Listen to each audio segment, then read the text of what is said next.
Hello everyone, welcome to the session. तो मैं CA Manu Goyal. आज हम एक बहुत ही इंटरेस्टिंग टॉपिक करने जा रहे हैं फाइनेंस का और अकाउंटिंग का। चलिए स्टार्ट करते हैं। तो हम एक एग्जांपल लेकर चलेंगे, एक स्टोरी लेकर चलेंगे और समझेंगे स्टोरी के साथ साथ दो कॉन्सेप्ट्स। तो ये है इंडिया, और इंडिया में रहते हैं कौन? इंडिया से बिलोंग करते हैं मिस्टर रमेश, और मिस्टर रमेश क्या है? एक बिजनेसमैन है। कौन है? बिजनेसमैन है। यहाँ पे कौन है? यूएस से बिलोंग करते हैं मिस्टर सैम, और मिस्टर सैम यूएस से बिलोंग करते हैं, और ये यूएस के अंदर क्या है? ये भी एक बिजनेसमैन है। फर्क ये है ट्रेडर और ये है मैन्युफैक्चरर।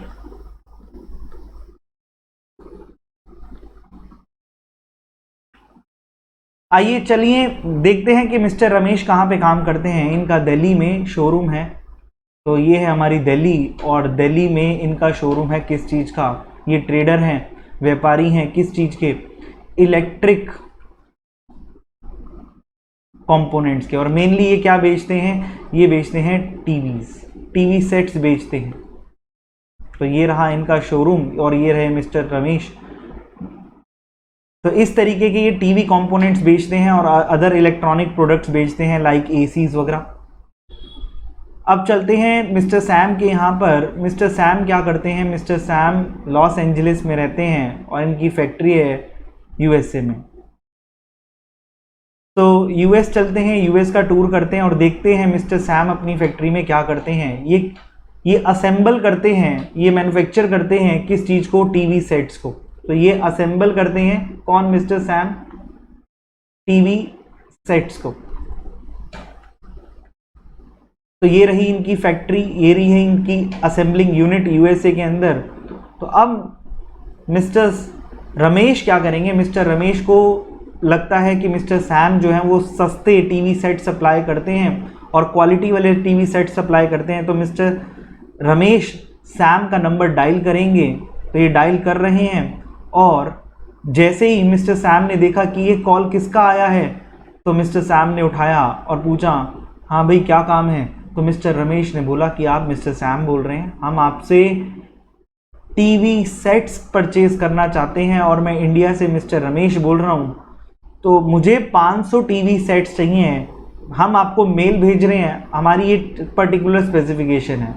तो इनके बीच में नेगोशिएशंस हो जाती है, इनके बीच में रेट तय हो जाता है, सब कुछ तय हो जाता है। लेकिन अब बात कहाँ पर रुक जाती है? इस इंपोर्ट और एक्सपोर्ट। ये इंपोर्ट है किसके लिए? मिस्टर रमेश के लिए, और एक्सपोर्ट है मिस्टर सैम के लिए।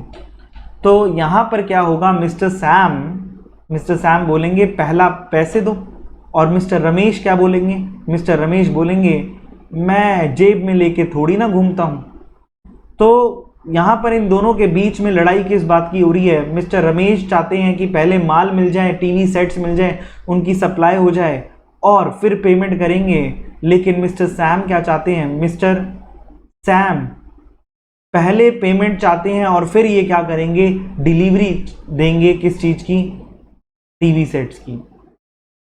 तो दोनों को एक दूसरे पे विश्वास नहीं है, क्योंकि दोनों दूसरे अलग अलग देश से बिलोंग करते हैं। मिस्टर रमेश इंडिया से और मिस्टर सैम यूएसए से। तो इसलिए दोनों को पेमेंट और डिलीवरी, मतलब दोनों पार्टीज अपनी अपनी ऑब्लिगेशंस को कॉन्ट्रैक्ट के अंदर फुलफिल करेंगी या नहीं करेंगी, उससे लेकर रिस्क है दोनों को। तो दोनों को क्या है? डिफॉल्ट रिस्क है। तो यहां पर क्या होगा? यहां पर मिस्टर रमेश बोलेगा कि भाई मैं दस्तखत में साइन करके दे रहा हूं ना कि मैं पेमेंट करूंगा। तो अब यहाँ पे दोनों पार्टीज एक दूसरे की बात नहीं मानती, एक को माल पहले चाहिए और एक को पेमेंट पहले चाहिए। तो यहाँ पर ये जो माल है, ये जो टीवी सेट्स हैं, ये मिस्टर सैम के गोडाउन में पड़े ही रहेंगे और इनकी डिलीवरी नहीं होगी।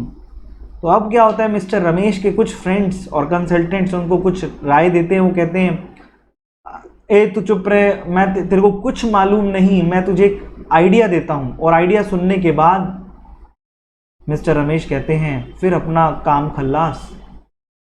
तो मिस्टर रमेश के जो कंसल्टेंट्स हैं और दोस्त हैं वो कहते हैं जोर जोर से बोल के लोगों को स्कीम बता दे, और कहते हैं अब देख भाई अपन क्या करता है। ओके, सो मिस्टर रमेश जो हैं वो खुश हो जाते हैं, और मिस्टर रमेश अपने दोस्तों और कंसल्टेंट्स के कहे पर जो कंसेप्ट है उसको लेकर कहाँ जाते हैं, स्टेट बैंक ऑफ इंडिया, जहाँ पे उनका बैंक है, जहाँ पे उनका अकाउंट है स्टेट बैंक ऑफ इंडिया के अंदर। तो वो जब जाते हैं तो मैनेजर से मिलते हैं और मैनेजर उनको बोलते हैं हाँ, हम आपको जो कंसेप्ट है वो क्या है, लेटर ऑफ क्रेडिट, हम आपको गारंटी दे देंगे।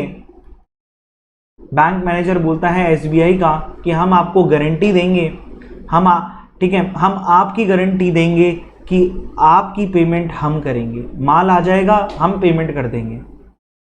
तो यहाँ पर एसबीआई के जो मैनेजर कहते हैं कि हम बैंक है, हमारी क्रेडिट वर्दीनेस वर्ल्ड वाइड होती है और सामने वाला बैंक इनकार नहीं करेगा जब हम लिख कर दे देंगे कि माल पहुंचने पर, ऑब्लिगेशन मीट होने पर सप्लायर की साइड से हम पेमेंट कर देंगे तो आपका माल आ जाएगा।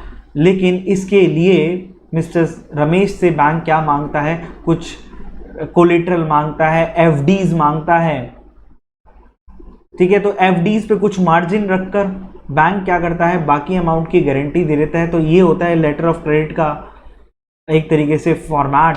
तो यहाँ पर ये बैंक को लिखा जाएगा, किसको, एडवाइजिंग बैंक को लिखा जाएगा। किसके बैंक को लिखा जाएगा, मिस्टर रमेश के बैंक को लिखा जाएगा कि सो एंड सो बैंक, हम गारंटी देते हैं कि जैसे ही आपके अकाउंट होल्डर की ऑब्लिगेशन जो कि सैम है, वो जैसे ही सामान सप्लाई कर देंगे as per the terms and condition, हम उसी समय आपकी पेमेंट करवा देंगे।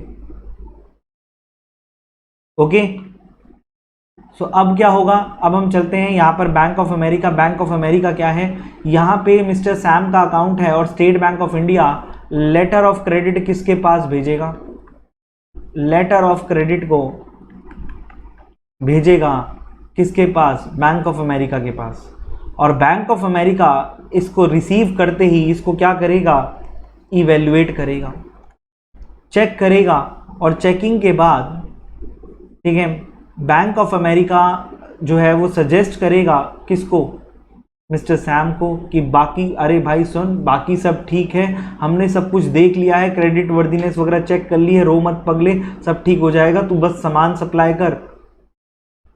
ओके, तो जो एसबीआई जो कि हमारा क्या था, इशूइंग बैंक, इसको हम क्या बोलते हैं, जो लेटर ऑफ क्रेडिट इशू करता है उसको हम क्या बोलते हैं, इशूइंग बैंक। ये इंपोर्टर का बैंक होता है और ये होता है एडवाइजिंग बैंक,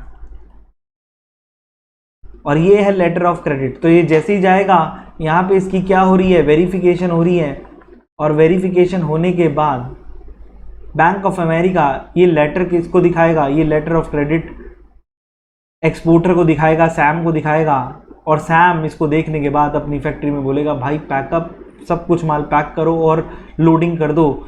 ये लोड होकर कहाँ जाएगा, इंडिया जाएगा।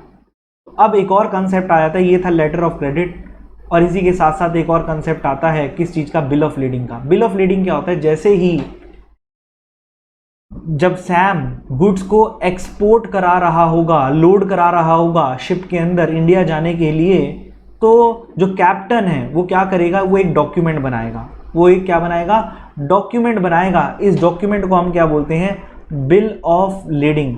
ये एक तरीके का सबूत है कि सैम ने शिप में कुछ गुड्स लोड करवाए हैं, इस पर सारी की सारी डिटेल्स लिखी होती हैं गुड्स की। ओके, और ये एक तरीके का क्या है, ये एक तरीके का बियरर डॉक्यूमेंट है, जिसके पास ये होगा उसी को गुड्स की डिलीवरी मिलेगी इंपोर्टिंग पोर्ट पे। ओके, तो ये एक कॉपी अपने पास रखेगा कैप्टन, और 2 कॉपीज किसको दे देगा, सैम को दे देगा, एक्सपोर्टर को दे देगा, और सैम एक कॉपी अपने पास रखेगा और एक कॉपी इंपोर्टर रमेश को दे देगा, और यहाँ से गुड्स चल देंगे कहाँ पर, इंडिया की ओर। और जैसे ही जहाज चलेगा तो देखिए ये पूरा का पूरा शिप होता है, और ऐसे कंटेनर्स होते हैं शिप्स के अंदर, इनके अंदर माल आता है, और एक कंटेनर का जो वेट है, मतलब कैरिंग कैपेसिटी है, वो नियरली 20 टन्स रहती है ऑन एन एवरेज। तो यहाँ पे जैसे ही अनलोडिंग होगी तो मिस्टर रमेश क्या करेंगे, मिस्टर रमेश वो डॉक्यूमेंट्स किसको दिखाएंगे, कस्टम ऑफिसर्स को। वो डॉक्यूमेंट क्या है, बिल ऑफ लीडिंग, प्लस वो टैक्सेस पे करेंगे, बिल ऑफ एंट्री फाइल करेंगे, उस पर टैक्स पे करेंगे, custom duty, basic excise duty, other duties, other taxes like IGST, और उसको पे करने के बाद यहाँ पर सामान छुड़वा लिया जाएगा ठीक है, और ये अपने घर पे लेकर आ जाएंगे, डोमेस्टिक टैरिफ एरिया में ले आएंगे और ये अपनी फैक्ट्री में ले आए हैं मिस्टर रमेश गुड्स, और ये बहुत खुश हैं और अपने दोस्तों से डिस्कस कर रहे हैं कि भाई तू तो जीनियस है। तो लेटर ऑफ क्रेडिट क्या है? लेटर ऑफ क्रेडिट एक तरीके का एक ऐसा डॉक्यूमेंट है जो कि इशू करता है कौन सा बैंक?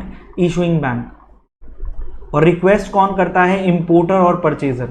तो इसमें बैंक प्रॉमिस करता है एक्सपोर्टर को या एक्सपोर्टर के जो बैंक है एडवाइजिंग बैंक को कि जैसे ही, ठीक है, ये डॉक्यूमेंट्स क्या कहते हैं जो कि लेटर ऑफ क्रेडिट के अंदर मेंशन है, ये डॉक्यूमेंट जैसे ही प्रेजेंट किए जाएंगे, बिल ऑफ लीडिंग वगैरह और बिल ऑफ एंट्री वगैरह, तो आपकी पेमेंट हो जाएगी। ओके, जैसे ही गुड्स पोर्ट पे रीच करेंगे वैसे ही हम आपकी पेमेंट करवा देंगे। तो इससे क्या होता है कि इससे जो ब्रीच है, ब्रीच ऑफ कॉन्ट्रैक्ट है, उसका जो रिस्क है वो कम हो जाता है कि दोनों साइड से रिस्क रहता है कि पेमेंट होगी, माल आएगा या नहीं आएगा। तो ये हम क्या कहते हैं लेटर ऑफ क्रेडिट के थ्रू क्या कहते हैं प्रॉब्लम सॉल्व कर सकते हैं। और letter of credit at the side और यूजेंस दोनों हो सकता है, और इसकी जो वैलिडिटी रहती है वो 30 से 180 दिन रहती है, और इसमें एक पर्टिकुलर स्पेसिफाइड वैलिडिटी डेट होती है और एक मैक्सिमम अमाउंट भी इसके अंदर मेंशन होता है, उससे ऊपर क्या कहते हैं पेमेंट कवर नहीं करता लेटर ऑफ क्रेडिट। सो ये आज का कंसेप्ट था, होप आप लोगों को अच्छा लगा हो। आप हमें क्या कहते हैं फॉलो करते रहिए, और I am ending the session here. Bye bye all of you, thanks a lot all of you.